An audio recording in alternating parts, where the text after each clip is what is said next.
You might want to ask yourself why the entire culture is utterly saturated with mass media entertainment from all sides, while the educational system in America continues its stupefying downward slide since the U.S. government decided to take over and subsidize the public school system. What your government pays for, it gets. When we understand that, then we look at government-financed institutions of education and see the kind of students and the kind of education that's being turned out by these government-financed schools. Logic will tell you that if what is being turned out in those schools was not in accord with what the state and the federal government wanted, then it would change it. The bottom line is that the government is getting what they have ordered. They do not want your children to be educated. They do not want you to think too much. That is why our country and our world has become so proliferated with entertainments, mass media, television shows, amusement parks, drugs, alcohol, and every kind of entertainment to keep the human mind entertained, so that you don't get in the way of important people by doing too much thinking. You had better wake up and understand that there are people who are guiding your life and you don't even know it. We're in a lot of trouble because you people and 62 million other Americans are listening to me right now, because less than 3% of you people read books, because less than 15% of you read newspapers, because the only truth you know is what you get over this tube. Right now, there is an entire generation that never knew anything that didn't come out of this tube. This tube is the gospel, the ultimate revelation. This tube can make or break presidents, popes, prime ministers. This tube is the most awesome goddamn force in the whole godless world. And woe is us if it ever falls into the hands of the wrong people. And when the largest company in the world controls the most awesome goddamn propaganda force in the whole godless world, who knows what shit will be peddled for truth on this network. So you listen to me. Listen to me. Television is not the truth. Television is a goddamn amusement park. Television is a circus, a carnival, a traveling troupe of acrobats, storytellers, dancers, singers, jugglers, sideshow freaks, lion tamers, and football players. We're in the boredom-killing business. But you people sit there day after day, night after night, all ages, colors, creeds. We're all you know. You're beginning to believe the illusions we're spinning here. You're beginning to think that the tube is reality and that your own lives are unreal. You do whatever the tube tells you. You dress like the tube. You eat like the tube. You raise your children like the tube. You even think like the tube. This is mass madness, you maniacs. In God's name, you people are the real thing. We are the illusion. The last thing the men behind the curtain want is a conscious, informed public capable of critical thinking, which is why a continually fraudulent zeitgeist is output via religion, the mass media, and the educational system. They seek to keep you in a distracted, naive bubble, and they are doing a damn good job of it. In 2005, an arrangement between Canada, Mexico, and the United States was made. This arrangement, unannounced to the public, unregulated by Congress, merges the United States, Mexico, and Canada into one entity, erasing all borders. It's called the North American Union, and you might want to ask yourself why you've never heard of this. In fact, there is only one mainstream reporter who has actually heard of and has had the courage to cover this issue. The Bush administration's open borders policy and its decision to ignore the enforcement of this country's immigration laws is part of a broader agenda. President Bush signed a formal agreement that will end the United States as we know it, and he took the step without approval from either the U.S. Congress or the people of the United States.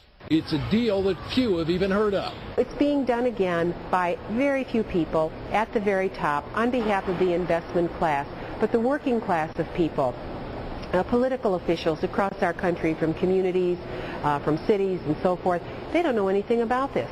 This isn't some trade agreement. It is a total removal of sovereignty from these countries, which will also result in a completely new currency called the Amero. Fall. Apart from that, I think one thing people who are dollar-based need to focus on is the Amero. That's the one thing that nobody's talking about that I think is going to have a big impact on everybody's life in Canada, the U.S., and Mexico. The Amero is the proposed new currency for the North American community, which is being developed right now between Canada, the U.S., and Mexico to make a borderless community, much like the EU, and the dollar, Canadian dollar, U.S. dollar, and the Mexican peso replaced by the Amero. By default of this agreement, the American Constitution will eventually be obsolete.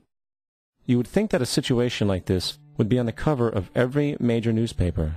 That is until you realize that the people who are behind this movement are the same people behind the mainstream media, and you are not told what you're not supposed to know. The North American Union is the same concept as the European Union, the African Union, and the soon-to-be Asian Union, and the same people are behind all of them.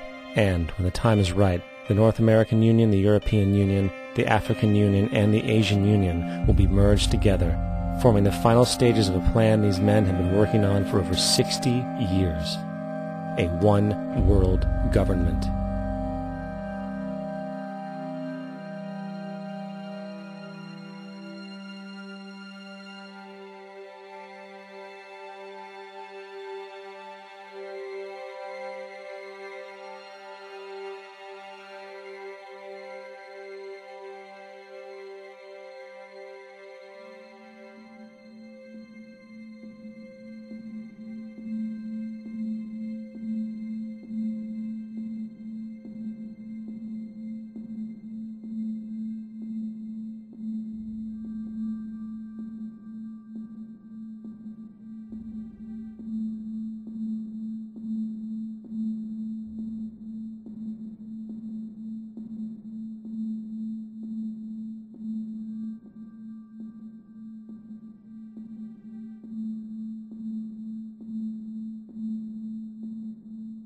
One bank, one army, one center of power. And if we have learned anything from history, it is that power corrupts, and absolute power corrupts absolutely. This is Aaron Russo, a filmmaker and former politician. To his left is Nicholas Rockefeller of the infamous Rockefeller banking and business dynasty. After maintaining a close friendship with Nicholas Rockefeller, Aaron eventually ended the relationship, appalled by what he had learned about the Rockefellers and their ambitions. I got a call one day from an attorney woman I knew, and she said, would you like to meet one of the Rockefellers? I said, sure, I'd love to. And we became friends, and he began to divulge a lot of things to me. So he said to me one night, he said that there's going to be an event there, and out of that event, you're going to see we're going to go into Afghanistan, so we can run pipelines from the Caspian Sea. We're going to go into Iraq to take the oil and establish a base in the Middle East, and we're going to go into Venezuela and try and get rid of Chavez. And the first two they've accomplished. Chavez they didn't accomplish. And he said you're going to see guys going into caves looking for looking for people that they're never going to find. You know, he was laughing about the fact that you have this war on terror. There's no real enemy. He's talking about how by having this war on terror, you can never win it because it's an eternal war. And so you can always keep taking people's liberties away. And I said, how are you going to convince people that this war is real? He said, but the media can convince everybody it's real. I mean, you know, it's just that you keep talking about things. You keep saying it over and over and over again, and eventually people believe it. You know, you created the Federal Reserve in 1913 through lies. You create 9/11, which is another lie. Through 9/11, then you're fighting a war on terror, and now all of a sudden you go into Iraq, which was another lie, and now they're going to do Iran. You know, and it's all one thing leading to another, leading to another, leading to another. Now, I would say, what are you doing this for? What's the point of this thing? You have all the money in the world you ever want. You have all the power. I said, you know, you're hurting people. It's not a good thing. And he would say, what do you care about the people for? Take care of yourself and you take care of your family. And then I said to him, what are the ultimate goals here? He said, the ultimate goal is to get everybody in this world chipped with the RFID chip and have all money be on those chips and everything on those chips. And if anybody wants to protest what we do or violate what we want, we just turn off their chip.